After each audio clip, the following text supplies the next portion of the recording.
What's up YouTube? This is All Things Quick. So today I'm doing something different, doing brakes and rotors on a 2018 Hyundai Elantra GLS. And basically what I'm doing is this front left I've got done already. So I'm going to start with doing the rear so you can see one of those, and then I'll also do the front right. I started doing this without thinking I was going to record, but I figured this could help some people out, so I'm definitely going to record it so then you guys can see it and you can hopefully do it for yourself in your own backyard. So with that being said, we're going to jump straight into doing the rear right here. So first off, you want to get your jack. You want to just place it underneath. You want to find your jack point and jack the car up a little bit, but not all the way. You then need a 21 mil on here, and then you want to crack these loose. So after you crack them loose with your 21 mil, you want to jack your car up so that your wheel is off the ground. Now that your wheel's off the ground, you can take that 21 mil and you can take the rest of them off. Now you got your 5 lugs off, set those aside, pull your wheel off. So now that your tire is off, you want to go on the back here. You'll see right here, there is your caliper bolts, and right there is your caliper bracket bolts. So there's 2 on each, one on the top,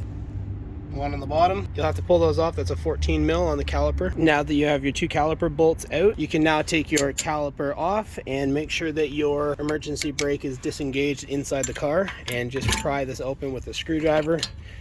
And there you go. Now that's off. You can leave that there for now. And now this exposes the caliper bracket bolts. Those caliper bracket bolts are also 14 mil, so you can take those off now as well. Now that you have your caliper bracket bolts off, same thing. You can simply just tap this thing off. It will come off nicely, hopefully for you guys too. And you can pull that straight off. What we have in here is 2 brake pads. We can disassemble this whole thing. You can take note of where the squealer is as well. So on this caliper here, the squealer would have been on the back just like that. So it would have been on this. Just keep in mind where that goes. Now that we have the brake pads out, we can take these clips off. Now that that's all apart, we need to inspect to make sure that these are moving properly. You can take these out and service these if they're stuck, but if they're not stuck, if they're sliding really nicely, there's not really a point to do it. They're still good, but you can take them off and service them. These already took off. You can see that there's plenty of lubrication in there, so I'm not gonna have to do anything about that. If they were stuck or if they were dry, I would definitely put some lubricant in those, but these ones are definitely good. So from here we have 2 Phillips screwdrivers, one here and one there. I'm just going to take my screwdriver and then bang this in with a hammer just to loosen and free up whatever rust has accumulated on that, so they'll be able to break free. Those Phillips bits are a number 3. Make sure that you're not using something too small or else you might strip those. These ones are good, but I had to end up using a ratchet with a bit on it just to give me some more leverage, or else those may have stripped if I had have continued. Now that it's free, now we can loosen them with a normal screwdriver. Once those 2 screws are off, if that's stuck on there, you can just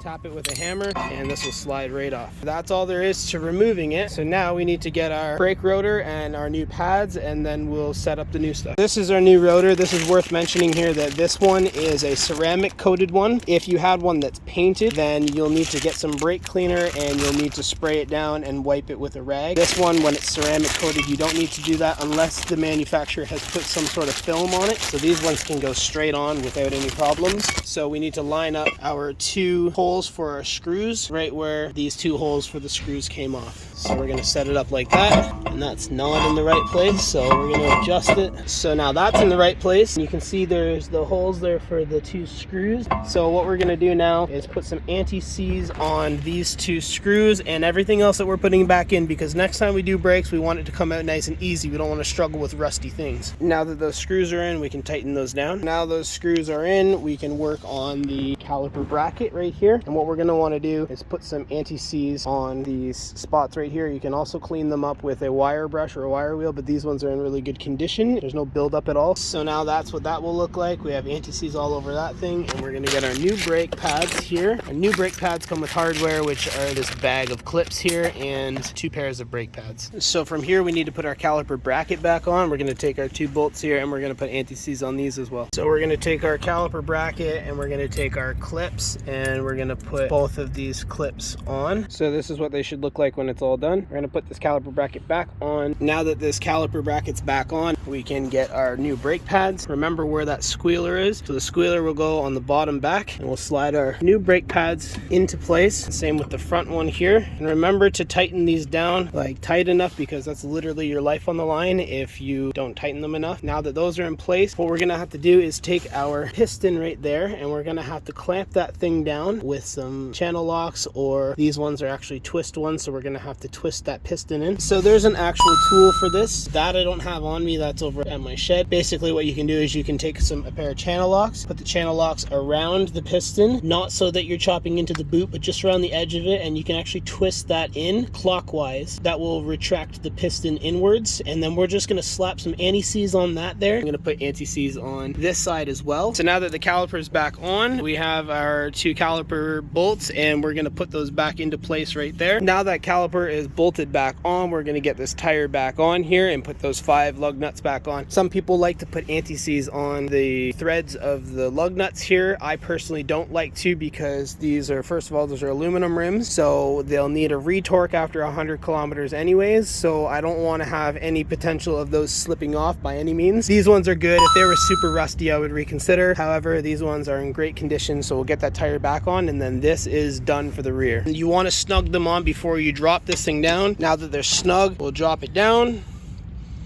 put a little weight on it, and then we'll crank those down. So that's all bolted down, so that's the rear done. The rear and the front, these are 110 foot-pounds that you'll torque these to. I go by feel because I know what I'm feeling for, but in 100 kilometers, I'll come back and I'll retorque these also to 110 foot-pounds. All right, so now for the front, it's a little bit different than the rear. We're gonna first start just like the rear. We're gonna take the tire off, 21 mil. We gotta get those lug nuts off and then take the tire off. Get in the front here, we gotta jack up our car just enough that we can just get it off the ground a little bit so it's not gonna roll. I'm gonna crack those lug nuts free, and then we're gonna jack this up all the way and then remove the lugs. So now those are cracked free, we're gonna jack the car up all the way. Now that the lug nuts are off, set those aside, pull our front tire off. Now we have our caliper exposed. We have a 14 mil. We have a 14 mil on the caliper bolt right there, and then we have a 17 mil for the caliper bracket on the front. So that's the difference between the front and the back. So we're gonna take the caliper off first and then the caliper bracket afterwards. So 14 and 17. So we have our caliper bolts off. We're going to remove this caliper from here. You can get a screwdriver if it's kind of stuck in place, and you can see the difference in here. These have these metal tabs on them, and they have a metal plate on the back here. So that's the slight difference between these brakes, but essentially they're the same thing. Now we're going to take our caliper bracket off, which is the 17 mil. Now we got our caliper bracket bolts off. We can pull this whole thing off here. Now we'll be presented with these here. This you'll have to save. You don't have to, but I like to. If it's on there, you should save it. These can come out. Basically just press these things out. Those are junk anyways.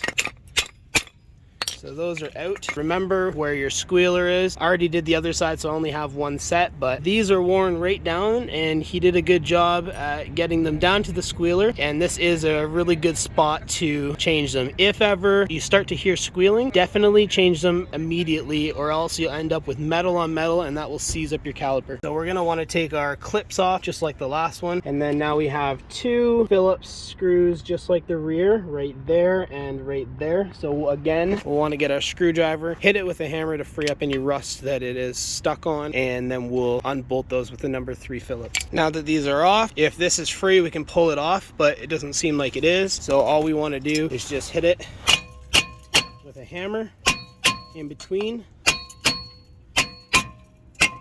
And there we go. Now it's free, and we can pull it straight off. Now we're just exposed with the hub. What we can do from here is get our new rotor and slip that back on. So again, these are ceramic coated, so we don't need brake cleaner for these, and we line up our spots here for our 2 screws, and we can slip this on just like this. I think that's the way it goes. Right there, see? We have our 2 screws there. We're gonna put some anti-seize on those and get those back in. So those screws don't need to be put in too tight, just snug, because they're literally a nightmare to get them out if ever they're stripped or they're stuck in there. Do the next guy a favor and just snug them in there. So now that that's done, we're gonna get our caliper bracket here. We're going to slop some anti-seize on this spot again and then put our clips in there.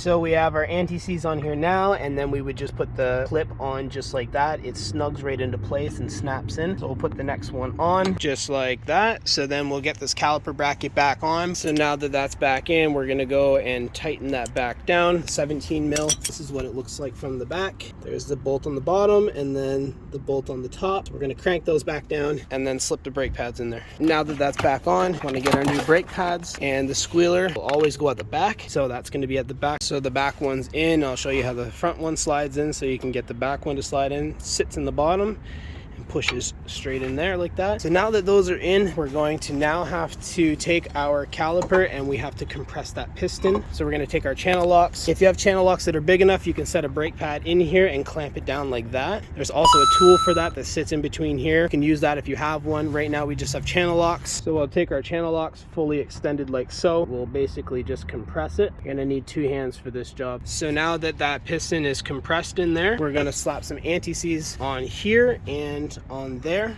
and then we're going to slip it over those brake pads. If you ask the question how much anti-seize, there's not really an answer to that. You can put as much as you want or as little as you want, but you want it to be able to slide and not rust. I'm going to take these little metal clips here and we're going to put them with the triangle facing down in these little holes right there. These ones go in the bottom. I actually forgot to do this, so it's a good thing I remembered. And also we're going to take our plate here and we're going to stick it on the back here, and there it slips right in these 2 little holes. And like I said, it's not necessary to have this, but if you have it, might as well use it. So it slips right on like that. 2 little holes, little pilot holes. That's that, and then we'll slide the caliper bracket right over top of that. So now we slip this caliper back over top of the brake pads here, and then we'll take our 2 bolts, throw them in the back here. So now that that's back on, we're gonna slip this tire right back on, put the lug nuts on. We're just gonna snug them on for now, and then we'll drop it down and crank them down all the way to 110 foot-pounds. Now that that's snug on there, we're going to drop this down. Now that that's all cranked down and tightened up, that's all finished. It looks like here, like I've been out here for like hours and hours doing this, but it just gets really dark quick where I'm at. So anyways, that's the end of the video. If you liked that video and this did help you out, then definitely drop a like. Definitely hit that subscribe button, because there's a lot more stuff where this came from. There's a lot more other stuff that I do, like this BMW over there. We completely rebuilt that on my channel here. So if you like that video, if this helped you in any kind of way, definitely hit that like button. But let me know down in the comments if you have any questions or concerns. Don't forget to join us on our Discord server and our WhatsApp server. Link is in the description,